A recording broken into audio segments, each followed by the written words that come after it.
السلام علیکم ورحمۃ اللہ وبرکاتہ۔ اسلامک نیوز 4 کے چینل میں خوش آمدید ہے۔ نفرتیں ختم کرنے کے حوالے سے ایک عمل درج ہے۔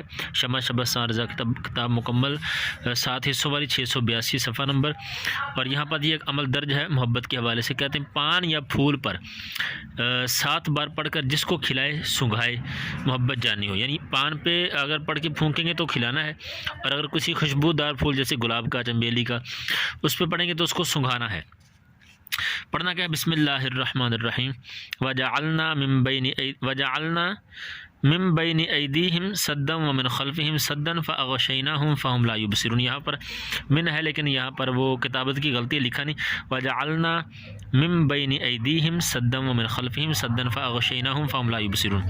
یہ عمل سیدنا امیر حیدر گورے میاں مار ہروی رضی اللہ تعالیٰ عنہ سے منقول ہے، اور آپ نے فرمایا میں نے خود تجربہ کیا ہے۔ انشاءاللہ جس کے دل میں نفرت ہوگی وہ نفرتیں ختم ہوگی اور محبتیں پیدا ہوگی۔ ویڈیو اچھی لگے تو اس کو لائک کر دیں، چینل کو سبسکرائب کریں تاکہ بار بار ملاقات ہوتی رہے۔ السلام علیکم ورحمۃ اللہ وبرکاتہ۔